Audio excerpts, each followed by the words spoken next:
Good evening, ladies and gentlemen, and welcome to the Chamber of the Wraith. My name is Ryan, and today we're going to be tackling Scarlet! I really wanted to say that really fast. Okay, no. But seriously, Scarlet is one of those characters that is in desperate need of some changes, right? She has consistently been bottom of the pack for long enough. Her buddy Kodal was also bottom of the pack, and then he ascended to fucking godhood while she sat behind like, wait up! And, you know, straight up, a lot of these changes are going to be focused on things that people already know about Scarlet. A lot of this isn't going to be new. However, one of the changes I do want to have, I just want to very quickly clear this one from Cabal, is that I personally want to see some interesting versions of the changes that some people are proposing at hand. Starting with ability slots, let's take a look and see. Why is Blood Flow 2 slots? Why is it 2 slots? All you're capable of doing is amplifying Blood Ball to make it slower or faster. You're not getting combo opportunities off of Blood Flow, off of Blood Ball. You're not restraining the opponent. This isn't nearly as good as Reptile's Force Ball. It's a decent projectile, but it's not nearly as good as Reptile's Force Ball. It does not need to be 2 slots right off the cuff. And otherwise, everything is pretty well sensible. Except, actually, now that I'm looking at it, why does Cell Siphon conflict with Boiling Point and Retribution? Why do these moves all conflict? Oh, wait a minute. Idiot. They all had the same frickin' input. Sorry. I thought this one was backward and the others were down back, but then if they were down back, they would have conflicted with Red Mist. Oh, Murgatroyd. Sorry. I think the only other thing I would really like to elaborate on is a couple of new moves based off of MK9 Scarlet. Not too many, mind you, just a few things that would make things interesting. Maybe in addition to the Amplify, but we'll save that for the end. Because now we're going to jump into actual attack property alterations that I think need to happen. And Holy Mother of God! Holy Mother of God! Is it going to be a good time for us to alter these? And I believe our next character to do that shall be Melina. Sure? No, I think I did Melina already. Hold on. 1 second, I need to see who I did and who I didn't do, because I'm having trouble remembering, and I'm apologizing for this in advance. Let's see, combat tweaks. I did Nightwolf. Okay, I did Melina already, but I did not do Frost. So Frost is next then. Frost.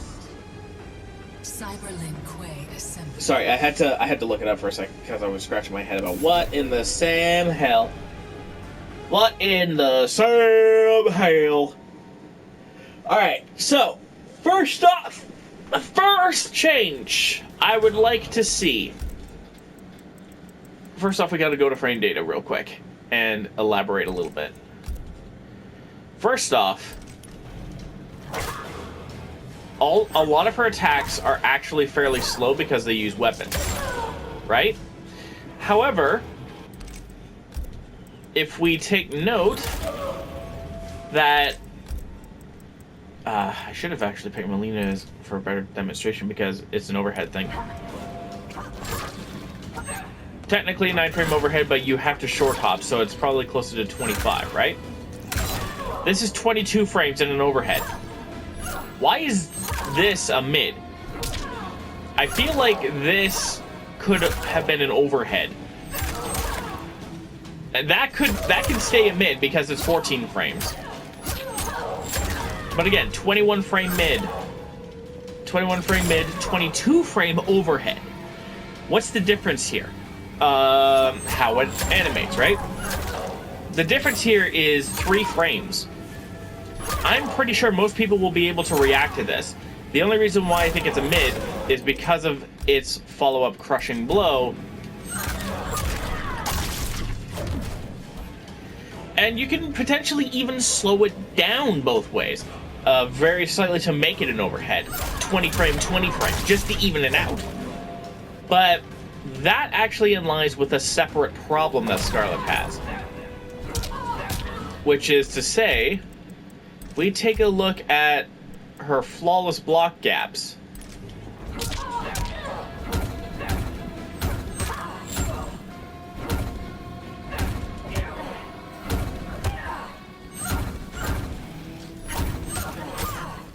Basically, all of our strings have 2 flawless block gaps. If we go, I'm gonna set that to all just so it's a little easier. Again, 2 flawless block gaps. 2 flawless block gaps. 2 flawless block gaps. 2 flawless block gaps. 2 flawless block gaps. The only strings that Scarlet has that does not have 2 flawless block gaps are 4-4, which used to have one, I believe, and 2-1-2, which is already -11. Literally everything else she has a flawless block gap. Why? Why? So, here's what I'm proposing. This flawless block gap needs to go away. Remember, 13 and 23. Not all that different from standing 4-4. Right? So this flawless block gap needs to go. There's no reason for this to be here, but this not to be here. So both of these kick strings need to go away. I feel like this one should go as well, although that might be a little bit difficult to do. And because we're dropping this one, let's drop this one too, just because it makes sense in terms of the flawless block gap opportunities. And then that would also drop this one as well. But if these are both 20 frames and one of them is an overhead, I could see this one having them both. Because some characters do have both of them. But as far as flawless block gaps go, 1-2-4, 4-4-3, and what was the other one? 4-2-1 should not have flawless block gaps. Should not have a double flawless block gap. This one? Absolutely. There should absolutely be that gap. But these strings do not need a double flawless block gap. That is Scarlet's biggest weakness, and dropping those will immediately make her a stronger character. By quite a large margin. It won't make her top tier by any stretch of the imagination, but it will make her more dangerous. Because you can't just flawless at a higher level, because you can't just flawless block everything. And as mentioned, I still want back one to be an overhead. Even if it were 20 frames to compensate for that. And what I would like to see is an added crushing blow that comes off of a low. That comes off of this low. Where it'll launch the opponent for a combo if this is a counter or a punish. Or if the opponent specifically is stand blocking. And the reason why that is huge is because then you have 2 overhead crushing blows, this one being a counter and a punish, or a punish, and this one, which requires that the attack has to land twice in a row. Once you land this, the opponent 9 times out of 10 is going to stand block. Why? Well, if they block this... Okay, that's a flawless block. If they just normal block it, it's -17. It's completely punishable at this range. Standing 1, if it were Scarlet, standing forward punish. Forward punish. Standing 2 would punish. You know what I mean? Anything slower than 18 frames, or yeah, anything slower than 18 frames will punish this. There are fatal blows slower than this. So to enforce this as a threat, if the opponent is stand blocking, you could do this instead for a combo launcher in order to get a big damaging combo. The other problem with the back 2 crushing blow is its weak damage. It's 180 and you don't get anything out of it. This is 190 and you get a combo extension. This is less off the cuff, 146.50. But then you get damage over time thrown in, and all of a sudden Frost is already almost a quarter dead, basically, because of damage over time. So, I propose that we add a second effect to this one, where, because right now you're -16, you're +16, and then you're +9 on hit. That's the only advantage you get, an extra 7 frames of plus frames. Let's make this like Nightwolf's amplified command grab, and make Scarlet plus 70, maybe even plus 90. Something ridiculous like that in order to make this a scary crushing blow to deal with, because all of a sudden you're down on the ground, and Scarlet has plenty of time to either back up or get close, depending on the variation that she has, because Scarlet is actually quite a versatile character. And then, of course, you can also try and punish wake-ups by backing up, moving forward, backing up, and then catching them with this for a nasty little bit of DOT because they were too eager to wake up, or if you have to parry or whatever. Basically, this crushing blow is not scary. Let's make it scary by giving it a companion crushing blow that, remember, has a flawless block gap in the middle for somebody to punish. But if you catch them stand blocking, this could launch for a combo in order to make, by extension, this crushing blow a threat, and Scarlet overall more threatening. Next, I want to have a look at... I actually wish to have a look at both Blood Spatter and Blood Trail. So, on Amplify,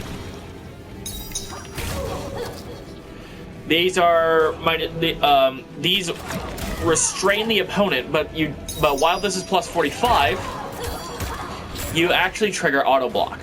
Personally, I think it shouldn't. I think this should be one of those things, due to the speed of the blood ball and the fact that it's a high and you're left at plus 40, this should be a combo extender. The only tricky thing is when it catches an airborne opponent, which you can't do in a combo, but you can catch somebody jumping. To compensate, let's give it relatively rough scaling.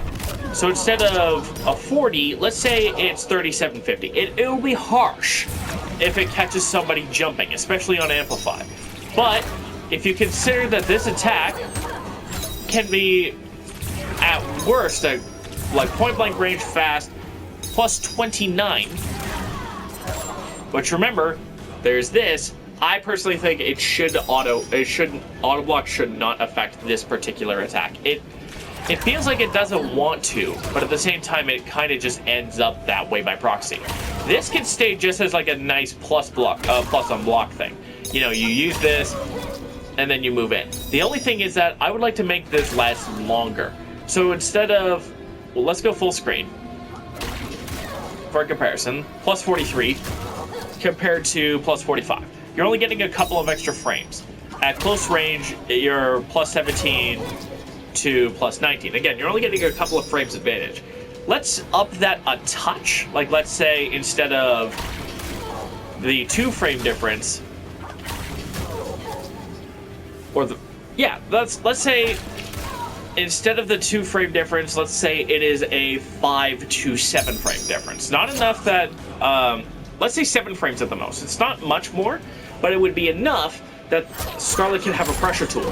Can have an actual pressure tool that the opponent has to block or potentially eat damage this way. And plus, it would just feel more right if the opponent was trapped a little bit longer. The next thing I want to talk about is the fact that Blood Tentacle doesn't seem to have an amplify option, which seems a little bit weird. Now, I'm not saying that this should be a combo option either. I already have one projectile that is a combo option, and I don't want to give her any more than that. Right now, all of her special attacks are, excluding Blood Spatter on Armor Break, is a combo extender. So if we're going to give her one, let's give her Blood Ball, and that'll be perfectly fine. What I'm proposing instead is something like Aquaman's tentacle in Injustice 2. Grab the opponent and slam them into the ground. No pop-up or anything, or maybe if it does pop up, it's just for an effect. You're not going to get a combo or anything like that. It'll be like 80, then 40 for 120 on Amplify, but you have to amplify it on hit. And it has to be a clean hit. You can't amplify this if it's blocked. You know what I mean? So on Amplify, you hit them, another tentacle comes up and slams them into the ground. That would be really good. Doesn't even need to pop them up, and it does pretty good damage. That sort of thing. That's about it for the default changes I can immediately think of. The only other thing I would like to see is maybe a back throw brutality, perhaps, wherein, like, you just take the head off. You know what I mean? But that's just because forward throw already has the brutality. And that could be a Combat League thing in the future. So that's something that I'm not too terribly worried about. The next thing I would like to see is an alteration to her buffs. Now, right now, all of Scarlett's buffs are actually not that bad. We have Red Mist, which restands the opponent, leaves Scarlett at +7, and now she has, or +7 on hit, and now she's doing damage over time. A pretty sizable amount of damage over time, too, might I add. Like, if she just hangs out next to Frost for long enough, then the damage over time is basically going to end up doing the same amount of damage to her, or almost the same amount of damage as Kotal's son. The only caveat is that it doesn't last quite as long, so it doesn't quite match, but it's close. And Red Mist itself is fine, but let's take a look at Red Rain and Crimson Shield for a second. Right now, I don't think they need changes per se, but if I want to go crazy, let's go crazy a little bit. The previous changes, I think, are almost mandatory for Scarlet to have any shot at being top tier, but, and yeah, I know, I'm saying Scarlet should be top tier, and part of that is because she's my main, but also because she has been shafted for literally almost 2 years now. Let's give her some time in the limelight, shall we, folks? Please? My God. And for those who are wondering what the main changes are, remove all but 2 of her flawless block gaps, that being this one, and that being this one, and I think that was actually it. Oh, keep this one, because this one will be, the back one will be 20 frames, slight nerf, but that's because it'll become an overhead. And then, to make it fair, both of these hits are 20 frames, they'll still combo, still have that delicious crushing blow, but it'll keep that flawless block gap because this is now an overhead, just to kind of balance out that attack. And by extension, Scythe will have a better crushing blow because this will have a low launching crushing blow if it catches the opponent's stand blocking, and if this is twice in a row, this should leave Scarlet at like +70 at the very least. And of course, Blood Ball being a combo extender, or rather a combo starter, because there is no attack that she has, that Scarlet has in her arsenal, that stuns for long enough for Blood Ball to combo into. So if this starts combos, then, especially if it catches opponents out of the air, that'd be really cool. Those are like the main changes I would like to see for Scarlet in order for her to be viable. The rest is just kind of icing on the cake. So Red Rain, what does this do? It has a 2-pronged effect. First off, it buffs Scarlet's damage by 25% while she's inside it. So while she's kind of getting her blood brain going, if any bit of her is inside of this, she's getting more damage. But if the opponent is inside it,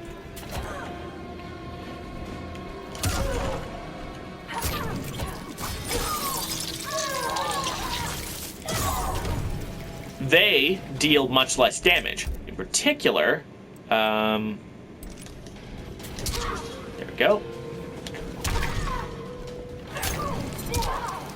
In particular, they actually do 25% less damage. 25%? Yeah, 25% less damage while they are inside it.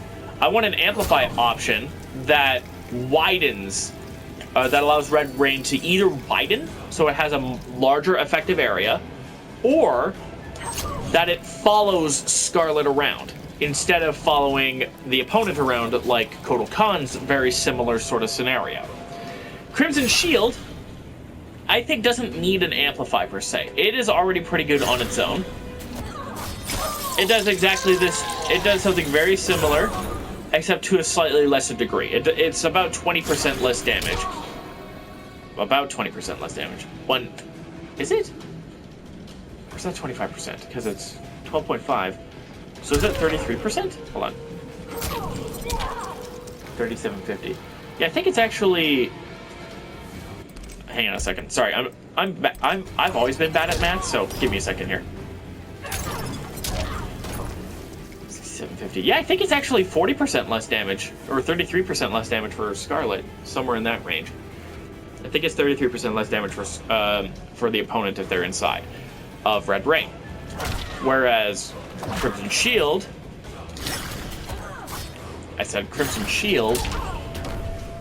takes about 25% less damage while it's active, but it's always on Scarlet as a caveat. Now, let's say we have this active, and let's say we have Red Mist on.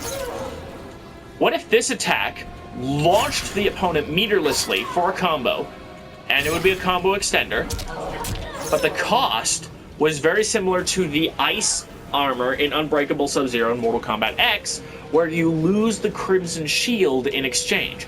And that can be pretty detrimental, because under the right scenario, Scarlet is taking approximately half damage. As you can see, a little bit less than half. Thanks to the Crimson Shield and the Red Rain combination. So, no Amplify to make it stronger, but give it a tying option with Red Mist where it can launch the opponent, because you can't amplify this in any other way. So it would be a neat little synergy thing. Next up, let's talk Bathory's Bride, because there is stuff here. There is definitely one thing, and I've mentioned this with Sonya, so I'm going to kind of make it quick, but parry needs to be faster. Now, parry being 9 frames with Scarlet is actually not terrible, per se, because it is pretty fast, but there are faster jabs. And personally, that should never be the case. But considering that Scarlet has one of the best parries in the game, bar none, Scarlet has one of the best parries in the game. Because you can hold it, it's quick, it does pretty good damage, and of course, it heals Scarlet for almost 10% of her health. It's on Amplify. It is very strong. And of course, if you land 3 of these in the match, you get one of the most nasty crushing blows in the game. Big damage up front combined with nasty damage over time, and you've basically dealt a fatal blow's worth of damage to the opponent for a single bar. Not to mention any combos that you throw in or whatnot. So I actually still want this to be one of the slowest parries in the game, strictly because of its utility. But because, in my mind, no parry should be slower than a jab or a poke, this attack will be 6 frames. Sonya's, I believe I said in the last video, should be about 4 frames in comparison, and it's just a raw parry for big damage, and it does have a crushing blow, but because of all the utility that Scarlet's parry has, outside of not being able to dash cancel it, which I think maybe for bar you could be able to, but it's not strictly necessary because it's fairly quick, you can cancel out of it, and of course, no parry that has a healing crushing blow like this needs to be particularly quick. This being 6 frames is perfectly acceptable in my personal opinion if it's one of the slowest parries in the game, as long as all parries are faster than 7 frames. It can tie with a down 1 in this case because it's already extremely strong. Cell Siphon, I'm not too sure about as far as the utility thing. The opponent is +4 after this, sure, but its ultimate utility is pulling the opponent towards you and getting a little bit of heals afterwards. That's its ultimate utility there. However, I'm not totally convinced that that is all the utility that it needs. Now, one of the biggest issues I have with this attack is how unsafe it is. And of course it's unsafe. It's an attack that pulls you in, and look at the animation. -53, that's fine. But to just be, if your reward is just being +4, I don't know if that's necessarily enough. I think, here's what I think should happen. If we're gonna keep this being able to heal, it can keep being +4.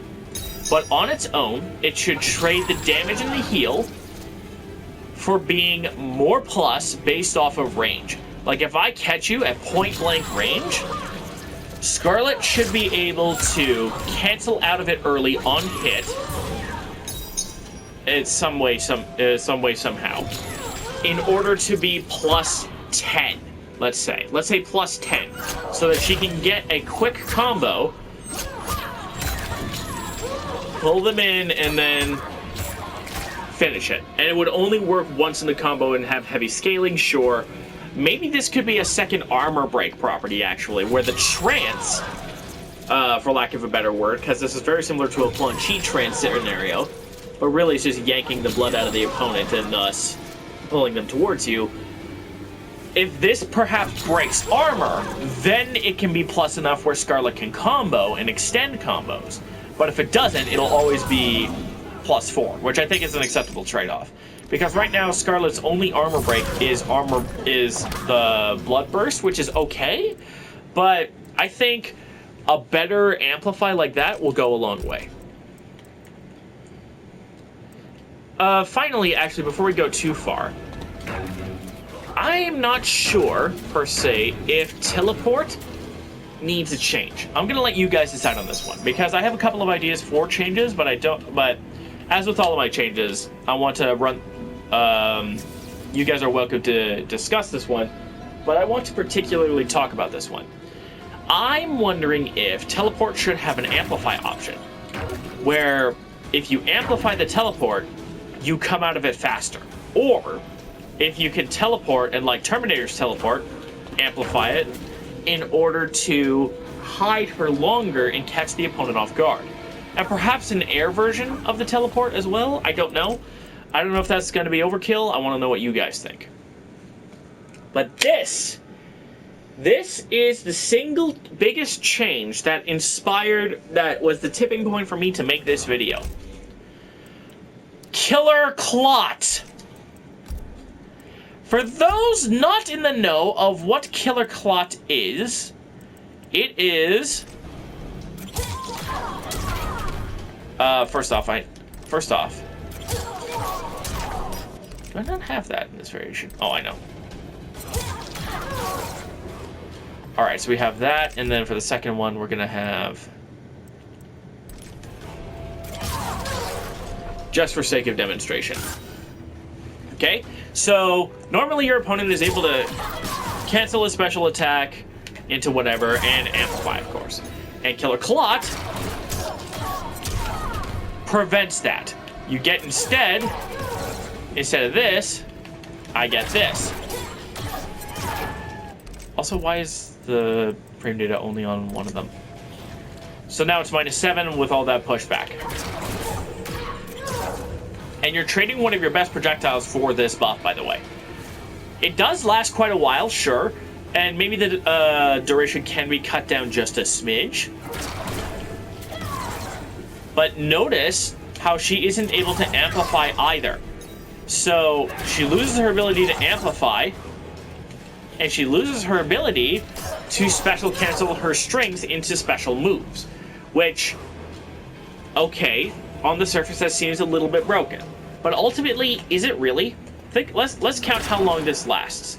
First off, 1, 2, 3, 4, 5. 5 seconds without that. Okay? Now, one of the best workarounds is a throw, right? And actually, let's do a back throw, just for sake of differences. Okay? So let's say I throw this down, expecting her to combo, but she actually throws me. She doesn't lose throw, and the clock goes away. That's basically all you need to do is throw. Or, let's take this one step further.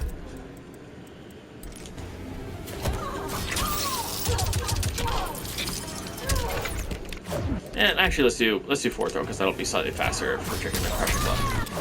Right? So, if you trigger a crushing blow, that debuff will also go away. So, 51 frames. The blood clot stays where it is. It hangs out for quite a while, sure, but it does eventually go away.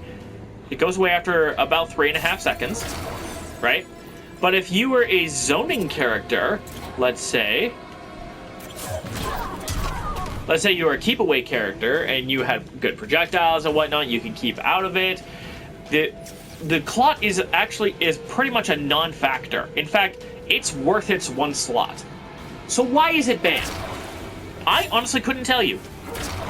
I honestly couldn't tell you why this attack is banned.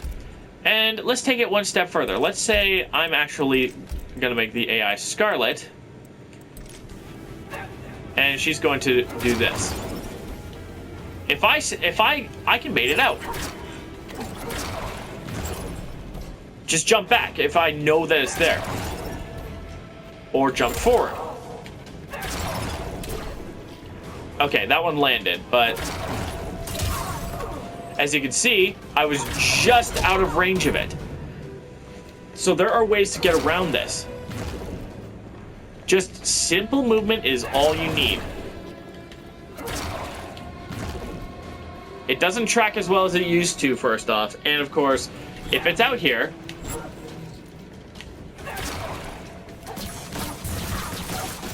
I can just keep using Keep Away. And then,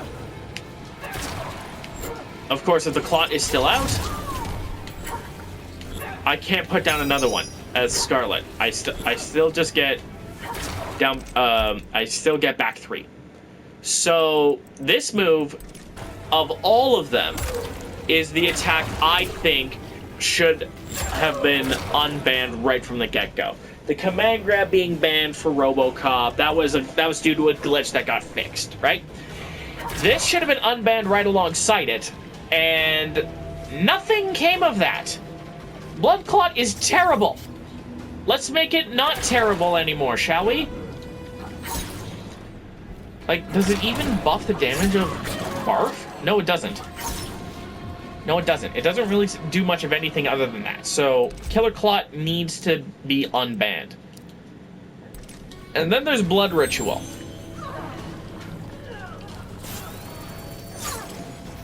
Useless. Look at the damage difference. Look at the health bar difference between us, right? But here's the thing. I'm not calling for it to be equal, for equivalent exchange, as it were. While that would be a good way to do it, I have a more interesting idea. Let's make it the epitome of catch-up lead. Let's say Scarlet does damage, right? And then she just has to go for Blood Ritual. It will heal the opponent and damage her until they reach equal HP. Sounds really dumb, right? Like, why would I make the move worse? But I'm not. Let's suppose instead that Frost... Can I... Sorry it took so long. I'm not sure why down wasn't registering. I think down wasn't registering. Anyhow, so let's say that I'm Frost.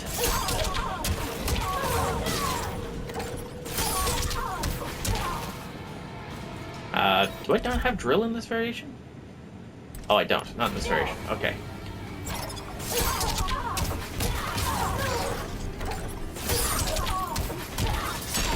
Right? I land a combo. That was, by the way, 31% completely no breakaway capable. So that's actually not bad, right? And then she uses it. Eventually. Now imagine she starts healing and I start taking big chunks of damage until we reached an even amount of HP. Basically, I want to turn Blood Ritual into Pain Split.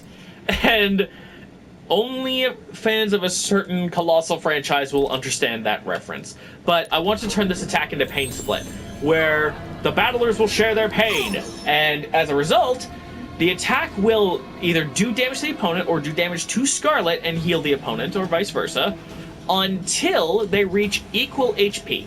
Equal. Meaning that this will innately have an advantage at the start of the round against Shao Kahn and Kotal Kahn, because they will have more health than Scarlet, especially if this hypothetical patch comes out and Shao Kahn has 1200 health. Then Scarlet will actually be able to meet in the middle and get 1100 health, effectively giving her total health from using Pain Split right off the cuff. The only catch is that of course, it's a little bit dangerous to just be sitting here, hurting yourself and the opponent with Blood Ritual. So I want to actually do something with that to make it a little more worth it. Let's give it an Amplify that if the opponent is hit, like if Frost were to be hit by the short shockwave of this, they immediately equal out. But of course but we'll make it cost a defensive bar instead of an offensive bar because that's a more valuable resource for that. And that basically covers all the changes I want to see to Scarlet. I know this is going to be a long episode, but that's because there are so many changes I want to make to Scarlet. I would like to welcome your discussions on this. Don't forget to be awesome, and I'll see you guys on the other side.